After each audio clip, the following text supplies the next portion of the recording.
you mentioned a couple of folks, another person we have in common that you endorsed and came through New Deal as well is Janelle Bynum, who just won a competitive House seat in Oregon.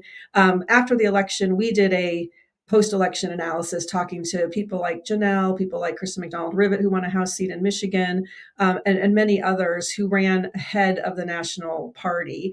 And you alluded to some of this about meeting people where they are. I mean, a couple things we heard in that conversation with folks was also because people, at the state and local level really know their constituents, can really get to know who they are. When you are made a caricature of things and how, when people start to try to define what a Democrat is, and they're saying, Janelle Bynum is this and this and this, they're like, I know Janelle Bynum. That's not really how I see Janelle Bynum. And you're an elected official. I think that, you probably have this in your district as well. It's having those relationships, like you said, at the state and local level, and a broad relationship. I mean, Kristen McDonald Rivet's folks told us that, one of the things she was really known for was going out and working across the aisle and being where people were, whether it was the Chamber of Commerce or whether it was a union hall or whatever it was. And so, even within the other party, right, people, when they said Kristen's like this, they're like, no, actually, she's not. I know her. And so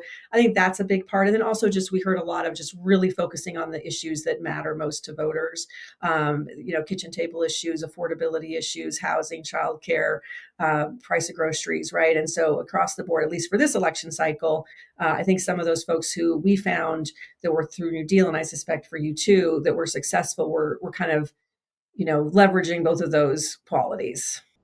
Yeah, absolutely. And I think, that's one of the advantages of working with candidates who are in the state legislature or coming out of local government.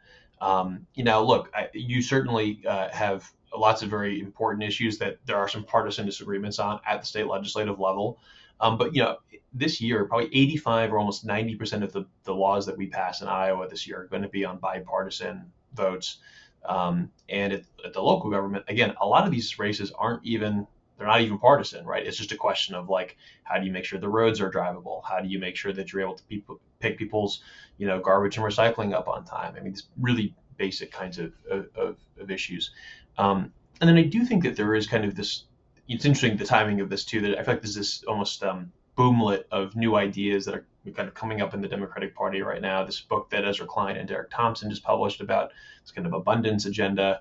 A person who I know that you and I are both a fan of, Jennifer Polka's book, Recoding America, which came out as a year or two ago now, but I think is still a very incisive analysis of the challenges that frankly, the Democratic Party and the left more broadly have put onto government that make it harder for government to actually operate.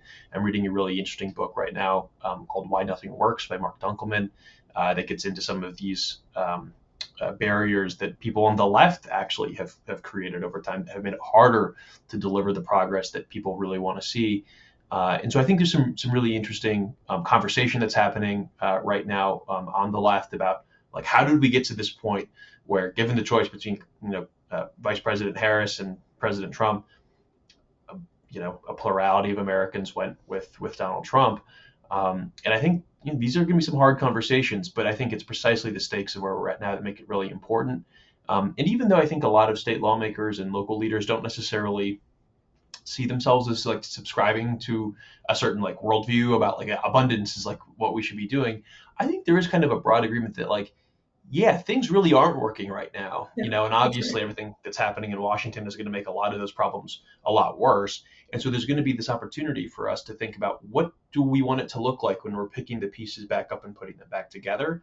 And even though obviously there's an enormous amount of work to do in terms of trying to stop as much of the damage as we can, and we're starting to see that, I think, all over the country, there's also, I think, a real urgent need for us to think through, what do we want the future to look like? And I don't know if there's anybody better situated to do that than the folks who are serving right now in state and local government.